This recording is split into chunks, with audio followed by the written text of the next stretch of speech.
Students, this video is for standard 8, medium English, subject Hindi, lesson number 3, that is नाखून क्यों बढ़ते हैं, written by आचार्य हजारी प्रसाद द्विवेदी।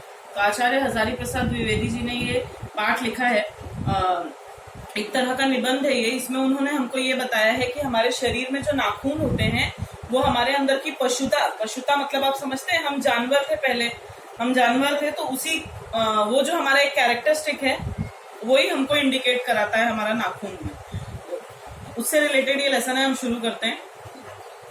लेखक लिख रहे हैं कि बच्चे कभी कभी चक्कर में डाल देने वाले प्रश्न कर बैठते हैं। अल्पज्ञ पिता बड़ा दयनीय जीव होता है। अल्पज्ञ मतलब जो कम जानने वाला, मतलब जिसको नॉलेज कम हो। तो बच्चों ने कुछ भी सवाल पूछ लिया लेकिन पिता के पास अगर उसका जवाब नहीं है तो वो अल्पज्ञ हो गया। तो लेखक की छोटी लड़की जो थी, मेरी छोटी लड़की ने जब उस दिन पूछ लिया कि आदमी के नाखून क्यों बढ़ते हैं, तो मैं कुछ सोच ही नहीं सका।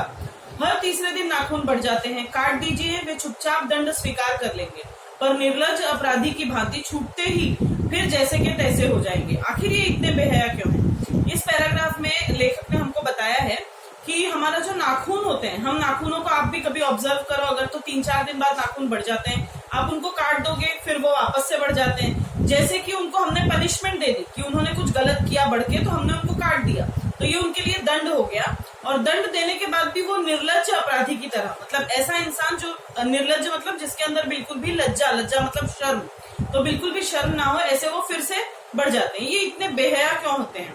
निर्लज्ज और बेहया एक ही तरह का शब्द समझ लीजिए। कुछ लाख ही वर्षों की बात है जब मनुष्य जंगली था, वनमानुष जैसा। वनमानुष का अर्थ आपको यहाँ पे दिया हुआ है बंदर की एक प्रजाति, यानी कि जो बड़े वाले टाइप के बंदर होते थे, जैसा इंसान पहले था। तो लाखों वर्ष पहले जो है इंसान जंगली था, जंगल में रहता था, वनमानुष जैसा था। उसे नाखून की जरूरत थी। नाखून की जरूरत क्यों थी? इंसानों को शिकार करने के लिए, अपनी सुरक्षा के लिए, ठीक है। तो उसकी जीव रक्षा के लिए नाखून बहुत जरूरी थे। असल में वही उसके शस्त्र थे। दांत भी थे पर नाखून के बाद ही उनका स्थान आता था। मतलब जैसे अगर हमको अपने आप को किसी से प्रोटेक्ट करना होगा तो पहले हमारा हाथ आगे जाता है, दांत आगे नहीं जाता। तो हाथ में जो नाखून होते थे उससे हम अपने आप को प्रोटेक्ट कर सकते थे, इसलिए दांत भी थे पर नाखून के बाद ही उनका स्थान आता था। धीरे धीरे वो अपने अंग के बाहर की वस्तुओं को सहारा देने लगा, वस्तुओं का सहारा लेने लगा। उसने हड्डियों के भी हथियार बनाए। मनुष्य धीरे धीरे और आगे बढ़ा, उसने धातु के हथियार बनाए। मतलब इंसान जो है वो अपने प्रोटेक्शन के लिए अपने शरीर पर यानी अपने नाखूनों पर डिपेंडेंट था। उसके बाद वो और आगे बढ़ के अपने शरीर से अलग की चीजें यानी हड्डियों से, धातु का मतलब होता है मेटल, तो मेटल से भी उसने हथियार बनाए। इतिहास आगे बढ़ा। कभी कभी मैं हैरान होकर सोचता हूँ कि मनुष्य आज अपने बच्चों को नाखून न काटने पर डांटता है। वे रोज बढ़ते हैं। मुझे ऐसा लगता है कि मनुष्य अब नाखून को नहीं चाहता। तो अब इसमें यहाँ पे लेखक कह रहे हैं कि इतिहास जैसे जैसे आगे बढ़ा, पहले इंसान ने अपने नाखूनों से अपनी रक्षा की, उसके बाद हथियार बनाए हड्डियों से, फिर धातुओं से। अब का जो समय है, इस समय में इंसान जो है, मनुष्य जो है अपने बच्चों को डांटता है अगर उसके नाखून बहुत बड़े दिखाई दें। हम हमारे बच्चों को समझाते हैं कि नाखून जो है वो खराब होते हैं, उनमें मैल होती है, गंदगी होती है, जो हमारे मुंह में जाकर हमें खराब कर सकती है हमारी तबीयत को। तो ऐसे समय में मनुष्य को अब नाखून की जरूरत नहीं है, ये बात तो सही है। ये उसकी भयंकर पाशवी वृत्ति के जीवंत प्रतीक है। यहाँ पे शब्द दिया है पाशवी। पाशवी का अर्थ होता है पशुत्व, यानी जिसको हम जानवर जैसा बिहेवियर बोल सकते हैं, ठीक है। तो इंसान के अंदर जो नाखून है वो उसके जानवर जैसे अगर आपको अचानक कोई नाखूनों से कुछ घाव दे दे, नोच दे, तो हम क्या कहेंगे कि ये जानवर की तरह व्यवहार कर रहा है। तो उसकी पाशवी वृत्ति के जीवंत प्रतीक है, यानी एकदम लाइव एग्जाम्पल है, लाइव सिंबल्स है उसके। मनुष्य की पशुता को जितनी बार भी काट दो वो मरना नहीं चाहती। ये बहुत बड़ा सेंटेंस है कि मनुष्य के अंदर जो जानवर वाला एक कैरेक्टरिस्टिक है उसको हम चाहे कितनी भी बार खत्म करने की कोशिश करें वो खत्म नहीं होता। अगर आदमी अपने शरीर की, मन की और वाक की अनायास घटने वाली वृत्तियों के विषय में विचार करे तो उसे अपनी वास्तविक प्रवृत्ति पहचानने में बहुत सहायता मिले। देखो यहाँ पे 3 शब्द दिया है, शरीर की, मन की और वाक की। वाक का मतलब होता है हमारी भाषा, वाणी, हमारा जो बोलना है वो भाषा हमारी। तो इंसान अपने शरीर, अपने मन और अपनी भाषा तीनों पर अनायास मतलब बिना मतलब के ये जो घटनाएं घटती रहती हैं, हम कभी कुछ कर देते हैं, कुछ बोल देते हैं, मन में कुछ गलत ख्याल आ जाता है, तो हमारे मन में किस तरह के ख्याल आते हैं या हमारी भाषा किस तरह की है, उससे हम ये पहचान सकते हैं कि हमारी वास्तविक प्रवृत्ति यानी हमारा बेसिक नेचर, हमारे अंदर की जो हमारी जो आदत है उसको हम बहुत आसानी से समझ सकते हैं। मनुष्य की नख बढ़ा लेने की जो सहजात प्रवृत्ति है, नख यानी भी नाखून है यहाँ पे, तो मनुष्य की ये जो नाखून बढ़ा लेने की जो आदत है, जो उसका नेचर है, वह उसके पशुत्व का प्रमाण है, यानी वो उसका एनिमल बिहेवियर है। उन्हें काटने की जो प्रवृत्ति है वह उसकी मनुष्यता की निशानी है, यानी इंसान जब अपने नाखूनों को काट देता है, मतलब अपने अंदर से जो जानवर वाला बिहेवियर है उसको वो काट देता है। मेरा मन पूछता है मनुष्य किस ओर बढ़ रहा है, पशुता की ओर या मनुष्यता की ओर?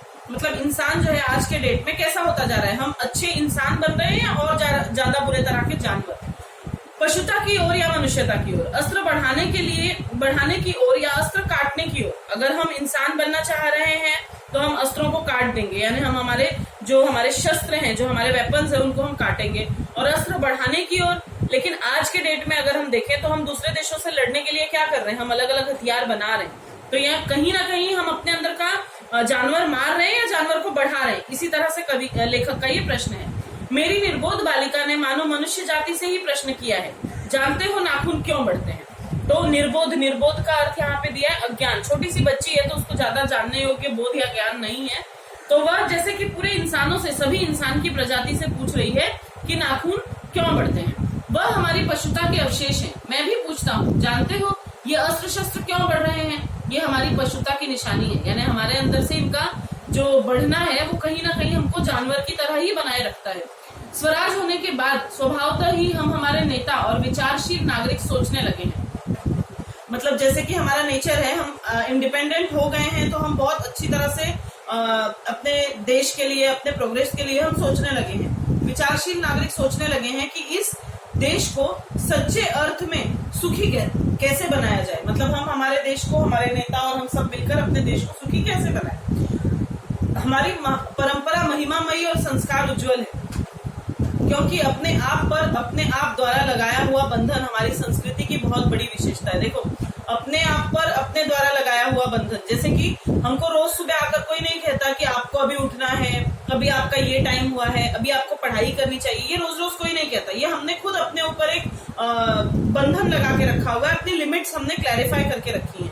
तो इंसान जो है, इंसान तभी तक है जब हम अपने ऊपर की सारी लिमिट्स को कंट्रोल करके रखें। तो हमारी जो परंपरा है और हमारे जो संस्कार है वो सब उज्जवल है। क्यों है? सब अच्छा है। क्यों अच्छा है? क्योंकि हमने खुद अपने ऊपर एक कंट्रोल किया है और हमारी अपनी एक अलग सी संस्कृति या अलग एक कल्चर है। मनुष्य पशु से किस बात में भिन्न है?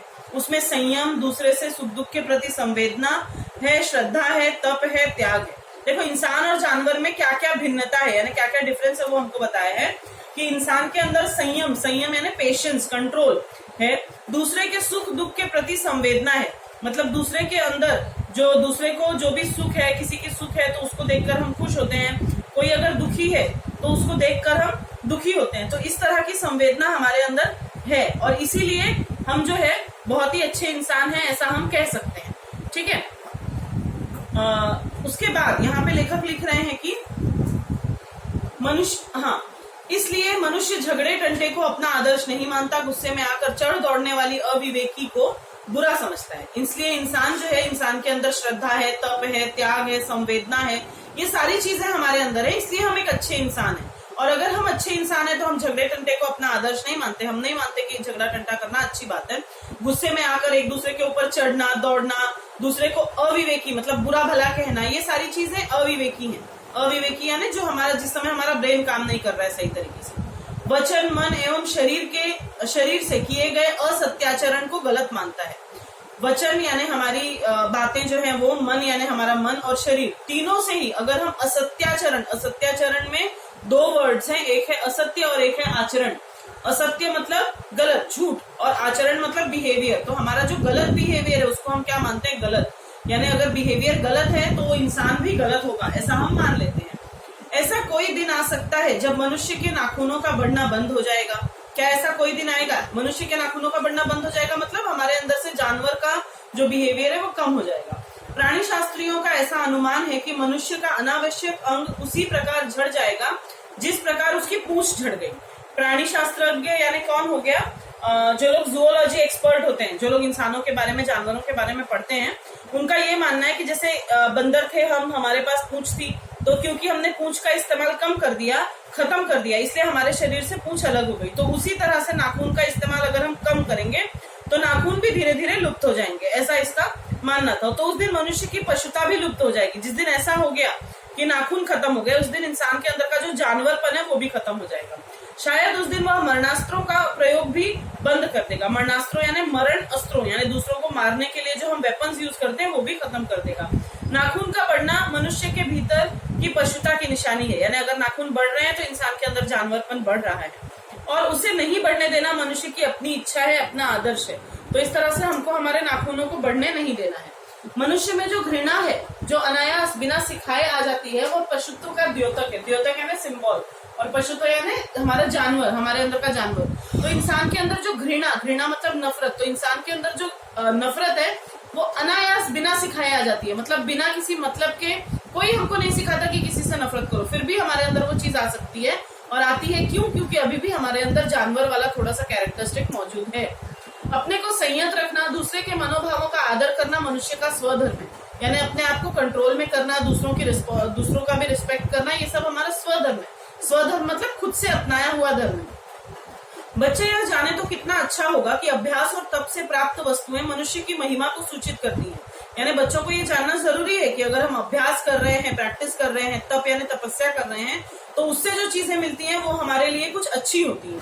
मनुष्य की चरितार्थता में प्रेम है, मैत्री में मनुष्य की चरितार्थता प्रेम में है, मैत्री में है, त्याग में है। यानी चरितार्थता यानी क्या होता है एक्चुअली?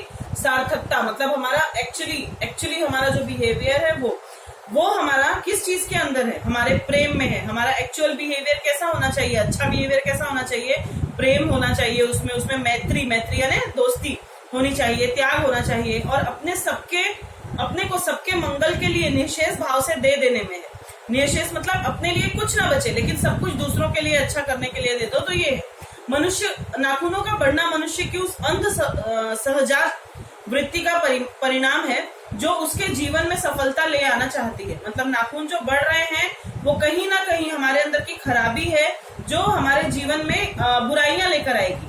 लेकिन अगर हम उसको कंट्रोल करें तो हमारे जीवन में क्या आ जाएगी? सफलता आ जाएगी।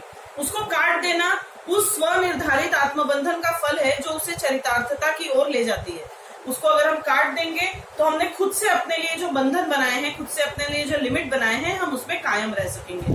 तो नाखून बढ़ते हैं तो बढ़े, मनुष्य उन्हें बढ़ने नहीं देगा। यानी भले हमारे अंदर, हमारे शरीर में नाखून बढ़ जाए, लेकिन मनुष्य अपने अंदर का जो पशुत्व है या जानवर जो है उसको हम बढ़ने नहीं देंगे। तो इस तरह से ये जो लेख लिखा था, निबंध नाखून क्यों बढ़ते हैं, आचार्य हजारी प्रसाद द्विवेदी जी ने, ये हमें हमारे अंदर के पशुत्व को खत्म करके मनुष्यता को बढ़ाने के लिए द्योतक करता है। धन्यवाद।